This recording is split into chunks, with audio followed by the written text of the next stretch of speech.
What's up, guys? It's your favorite Q coach. Welcome to part 2 of Bryson DeChambeau's golf swing analysis. This video, we're actually going to be analyzing his golf swing, so let's go do this thing. So welcome back to the channel, guys. If you guys are new to Kiwi Golf Japan, we do a bunch of videos like this every single week. So what you got to go do is hit that little red subscribe button, smash the like button, leave a comment, share this video. It really does help. And let's hop into the first part of this video. So let's hop into the first part of this video, guys. We got Bryson DeChambeau with driver. We got the face-on view. We got the down-the-line view. We're going to be using both of these views in this video to kind of discuss some components in his golf swing that are helping him with a certain miss. Now, if you guys haven't watched the first part of this video, there'll be a link in the description below. Go check that out. It was really about strokes gained and kind of showing Bryson DeChambeau's history on the PGA Tour, how he started out from kind of like a mid-level PGA Tour player. And then within the span of about 4 to 6 months, he went all the way down into a top 10 player in the world. And in that video, we talked about a secret, let's call it a secret move that he used that he says helped him get to that. So in this video, we're going to expand on that thought, as well as just show you guys some components and just hopefully give you guys some value here. So let's go hop into the face-on and let's start with the grip. So if you guys don't know Bryson DeChambeau, a lot of what he's doing in his golf swing is helping him with a certain miss. And that miss for him was a shot that drew too much to the left.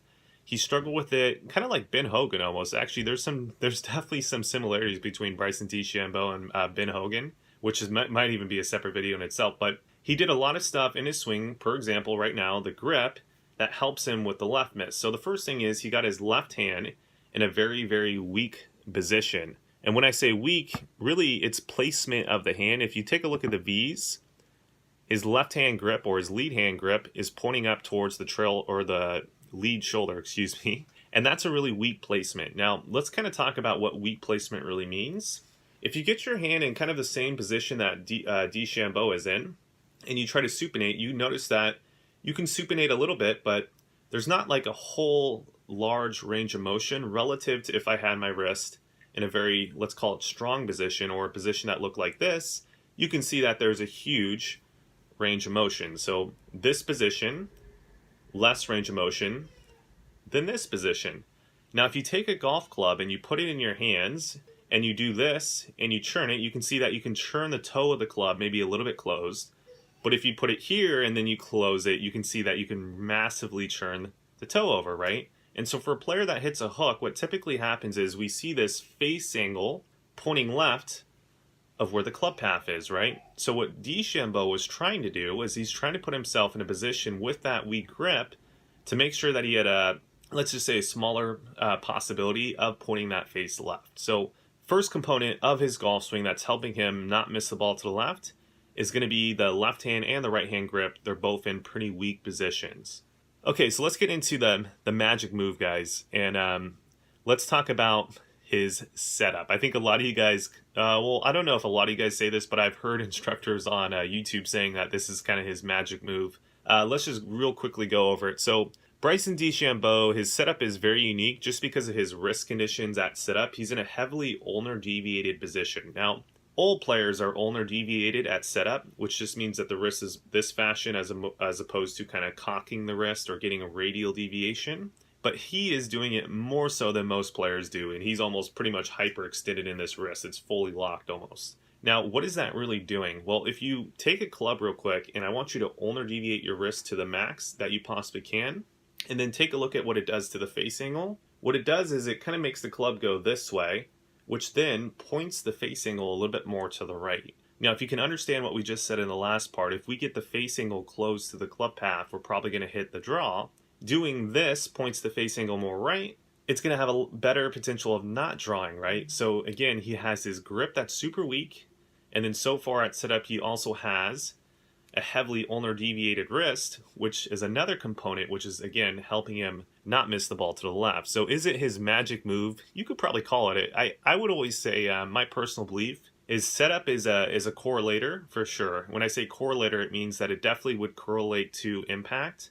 Now the percentage of correlation I think is really relative to the individual. Like you'll find that some players, when you change their setups, usually the better players, you're going to see that the ball flight can start to change. But I've noticed in my lessons personally, the intermediate golfers to kind of the beginner golfers, typically when you change the setup, yes, will it change path numbers sometimes? Yes, absolutely. but it's not 100% correlation because there's still a good amount of students that if you do change their setup, they still have the same swing patterns and they get pretty similar numbers, right? So again, when you're thinking about changing your setup, guys out there, just think about it. It is a correlator, but it's not 100% correlator. If you're a better player, you're probably going to see more of a correlation than you would if you're maybe a beginner golfer. So that's kind of my little spiel on that. Let's go hop into the magic move that I think he's doing that's helping him get rid of that left miss, and it's what we talked about in the first video. So if we take a look at kind of his backswing, what I want to go down to is right around impact and talk about kind of his lead elbow, and we're going to stop it here. So we're going to zoom in. Now, on a 2D view, it's obviously really hard to see this. The best camera angle would kind of be this way if he was swinging, so you could kind of see what the elbow is doing. But this is what he talked about in a recent interview that he did with the Swing Expedition, which if you guys haven't heard about the Swing Expedition, it's a video series with Chris Como on the Golf Channel. He goes around and interviews like golf instructors as well as professional golfers, and they just talk about what they're doing with their swing theories or what they're doing with their swing to help their games, essentially, right? I think it's a great show. You guys should definitely check it out. But in this episode with Bryson DeChambeau, what he talked about was he talked about how he was trying to get this lead elbow internally rotated like this. So this is internal rotation. This would be external rotation. So he was trying to get the elbow a little bit more this way. Now, what that does for him is it makes it harder for him to point that club face left. And let me kind of break this down for you. So I want you guys to take a club real quick. I want you guys to swing down impact, but I want you to keep this elbow pointing, let's say, parallel left to the target, but make sure that it's internally rotated like this and that you don't have it this way. Now, once you come into impact, I also want you to try to supinate, right? And you're going to find that if you keep that elbow internally rotated, it's very hard to over supinate, right? Just because of the fashion that the elbow is in. Your forearm right here and your wrists are connected to this elbow, so again, you can only supinate so far. And if I'm this way, you're going to find that it's really hard to point that face to the left, right? So this is what he quoted, Bryson DeChambeau specifically quoted as being his magic move, and what caused him from becoming, I think he was like top 100 player in the world, all the way down into the top 10 again, what did I say, in about 4 months or whatever it was. So this is kind of the magic move he's talking about. Now, this is, to me, as a golf instructor, very, very interesting. I totally get how this could help him. And I know why he's doing that, again, because it's trying to get rid of that left miss. But to me, it kind of reminds me a little bit almost of kind of a Ben Hogan. Remember Ben Hogan, guys, back in the day? When he first came out on tour, he struggled with a massive hook. It just derailed his confidence completely. He went, I don't know how many years, but he went a long period of time before Ben Hogan actually won his first tournament.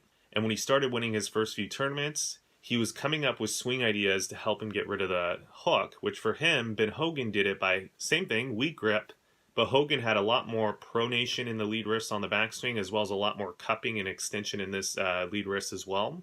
And that was kind of how Hogan did it, as well as Hogan also kind of was moving the body maybe slightly different as well. But that's kind of how Hogan overcame his hook. So you could kind of call Bryson DeChambeau maybe the modern day Ben Hogan, where he's really trying to focus on using his understanding of biomechanics and putting himself into positions where it's going to be less likely for him to get that face close to the path. So as me as a golf instructor, I find it very, very interesting. Hopefully you guys find it interesting as well. And that's pretty much all I want to talk about with his golf swing. I know a lot of people, he's kind of known for his one-plane swing. That might be another video in itself.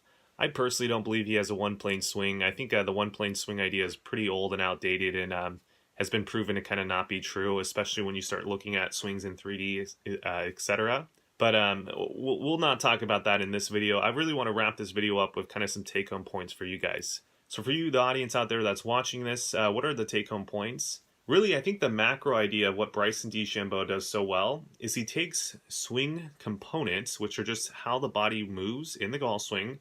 He moves the body in different ways to help him with a miss. And I think that's really the macro point for you guys at home who are watching this. If you can kind of take what miss you currently have and start thinking about how I can move the body differently to get rid of that miss, I think that's really a great starting point for you at home to start self-correcting your guys' golf swings. And then from there, I think that'll lead you into a lot of great YouTube video content that's completely free. You don't need a lesson to find.